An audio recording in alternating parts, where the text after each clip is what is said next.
Buenos días, mi nombre es Andrés Herrera y voy a hablar de las máquinas, herramientas según su movimiento de corte y grado de automatización para procesos de manufactura 2. Comenzamos la clasificación de las máquinas primero según su tipo de movimiento. Vamos a ver ahora el movimiento rectilíneo alternativo, que antes de pasar a un ejemplo en la industria vamos a ver un poco su definición. Entonces, el mecanismo de movimiento rectilíneo alternativo es un movimiento repetitivo hacia arriba y hacia abajo, o hacia adelante y hacia atrás, lo que permite que se puedan operar motores alternativos. Los dos movimientos opuestos que conforman un ciclo de alternancia son llamados tiempos. Este mecanismo es claramente visible en las máquinas de vapor primitivas, particularmente en motores estacionarios y locomotoras de vapor, ya que el cigüeñal y la biela generalmente son visibles. Matemáticamente, el movimiento rectilíneo alternativo se puede aproximar a un movimiento armónico simple, técnicamente. Sin embargo, el movimiento alternativo producido por la rotación de un mecanismo de biela-manivela se puede salir un poco de este movimiento armónico simple por el cambio de ángulo de la biela. Uno de los ejemplos, aún sin entrar en la industria, que podemos dar de este tipo de movimiento es el movimiento excéntrico, en el que un disco cuyo eje de giro no coincide con su centro geométrico permite obtener un movimiento giratorio continuo a partir de uno oscilante o también obtener un movimiento oscilante a partir de uno giratorio continuo. El eje de esta rueda no pasa por el centro de la misma, por lo que la rueda actúa de forma parecida a una leva. Solo empuja al seguidor en una determinada posición, lo que provoca un movimiento alternativo. En el video se puede observar cómo es este tipo de movimiento. En este movimiento hay tres partes claramente diferenciadas. El disco, que es sobre el que se sitúan los dos ejes. El eje de giro, que está situado en el punto central del disco o la rueda, y es el que guía su movimiento giratorio. El eje excéntrico, que está situado paralelo al anterior, pero a una cierta distancia o radio del mismo. Un ejemplo de este movimiento visto de una forma muy sencilla sería en un cepillo de banco, en el que se puede ver cómo a través de este movimiento el banco sube o baja. Y entrando ahora sí en lo que es una aplicación de industria en donde se puede observar este tipo de movimiento, es el cepillo de codo mecánico, que se utiliza principalmente para darle acabado a piezas ya empezadas en el torno. Como se puede observar en el video, el funcionamiento rectilíneo de esta máquina. Bien, pasamos al movimiento rotativo o circular continuo. Este movimiento es aquel en donde un objeto describe una trayectoria circular en torno a un eje fijo de giro, manteniendo una velocidad constante o variable. Es fundamental este tipo de movimiento en la física clásica y en la mecánica industrial para diversas aplicaciones. Los conceptos claves que podemos mencionar de este tipo de movimiento es el eje de rotación, la velocidad angular, la frecuencia y el periodo. Ahora entrando en este tipo de movimiento para las máquinas de corte, podemos subdividirlas en algunos grupos. Y vamos a hablar del subgrupo número 1, que es que la pieza gira y la herramienta se desplaza en línea recta. Y un ejemplo muy claro que podemos dar de este subgrupo es el torno, que es una máquina y herramienta mecánica en la que una pieza gira sobre su propio eje, mientras que una herramienta de corte elimina material para darle una forma simétrica específica. Definiéndolo un poco más a detalle, el torno permite mecanizar cuerpos de revolución, es decir, piezas cuya superficie se genera al girar un perfil alrededor de un eje. Entre las operaciones más comunes se encuentran el cilindrado, refrentado, ranurado, roscado, agujereado y tronzado.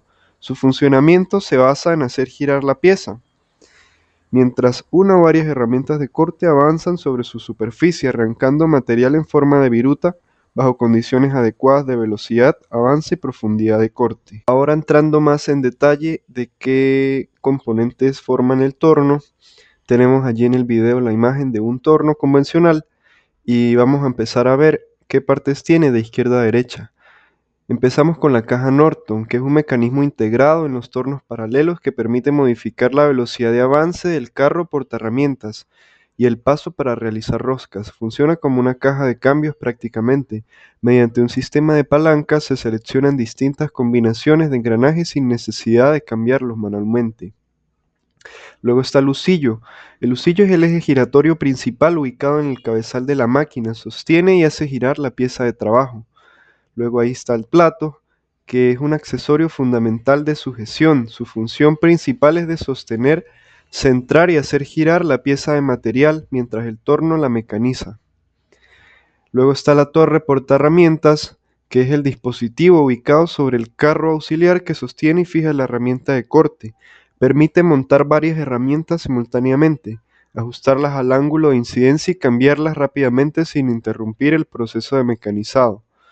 Está el carro portaherramientas, que es el conjunto de piezas del torno sobre el cual se monta la herramienta de corte. Su función principal es guiar la herramienta a lo largo y ancho de la pieza giratoria, permitiendo realizar cortes precisos, dar forma y controlar la profundidad del mecanizado. La bancada es el soporte estructural o espina dorsal del torno, fabricada en hierro fundido, absorbe vibraciones y sirve de guía y base rígida para alinear componentes claves como el cabezal, el contrapunto y el carro. Su nivelación y rigidez son críticas para la precisión del mecanizado. El contrapunto es un dispositivo ubicado en el extremo opuesto del cabezal.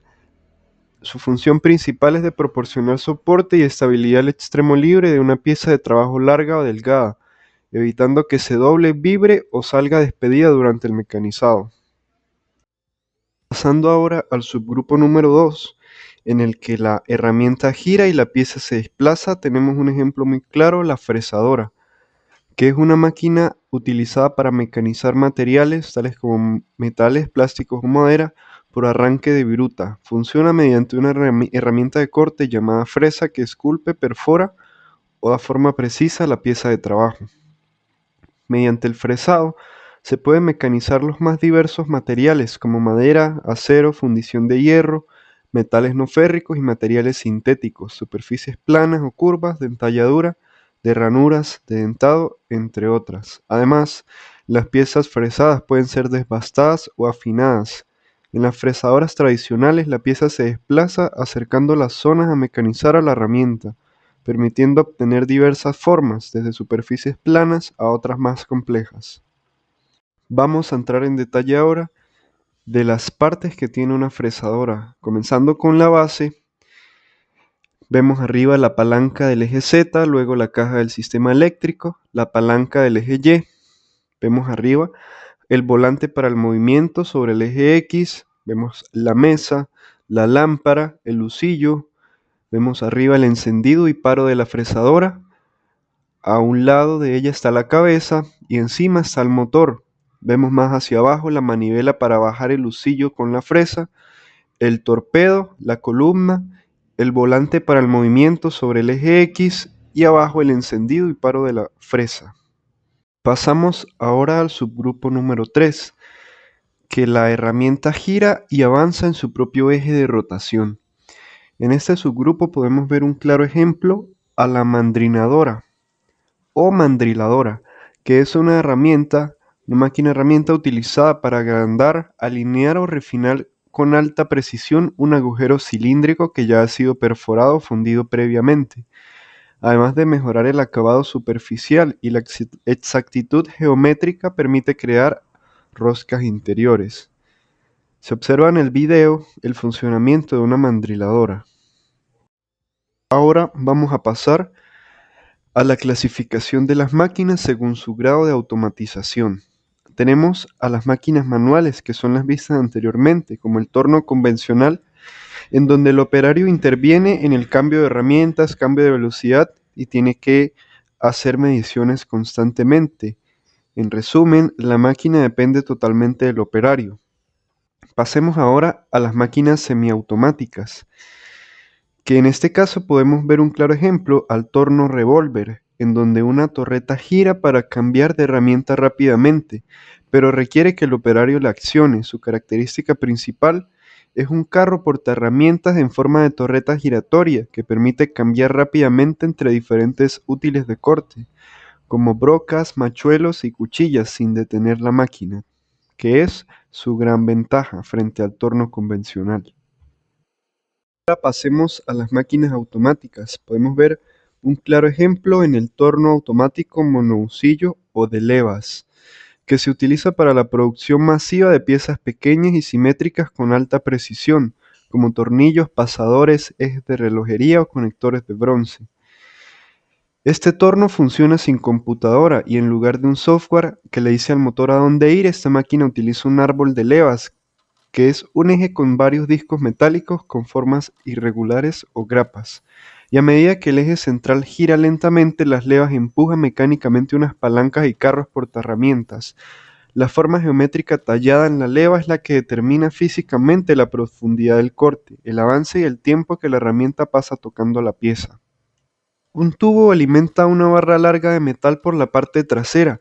La máquina corta el tornillo, la herramienta de tronzado la deja caer en una cesta, un mecanismo empuja la barra hacia adelante, el largo exacto del tornillo y el ciclo vuelve a empezar de forma infinita hasta que se acaba la barra de material. Pasamos ahora y finalmente a las máquinas CNC. Por sus siglas son máquinas con control numérico por computadora. Estas son dispositivos automatizados que interpretan diseños digitales para cortar, tornear o grabar materiales con precisión milimétrica y sin asistencia humana directa. Ofrecen alta repetibilidad, eficiencia y permiten crear geometrías complejas. Un ejemplo de las máquinas CNC es un torno CNC, que es una máquina automatizada que utiliza un sistema CNC para dar forma a piezas metálicas, de madera o plástico mediante el mecanizado sustractivo. Se utiliza para producir en cantidades y con precisión, porque la computadora que lleva incorporado el sistema es la encargada de la ejecución de la pieza. Un torno CNC puede hacer todos los trabajos que normalmente se realizan mediante diferentes tipos de torno, como paralelos, copiadores, revólver, automáticos e incluso los verticales. Su rentabilidad depende del tipo de pieza que se mecanice y de la cantidad de piezas que se tengan que mecanizar en una serie. Las ventajas que tienen estos tornos CNC es que permiten obtener mayor precisión en el mecanizado, permite mecanizar piezas más complejas, se puede cambiar fácilmente de mecanizar una pieza a otra, se reducen los errores del operario y cada vez son más baratos, además de que se reducen bastante los tiempos de mecanizado. Las desventajas que tiene es que se necesita realizar un programa previo al mecanizado de la primera pieza. Tiene un coste elevado de herramientas y accesorios, lo que implica una elevada inversión. Y la conveniencia de tener una gran ocupación para la máquina debido a su alto coste. Y con eso finalizamos el video. Muchas gracias por su atención.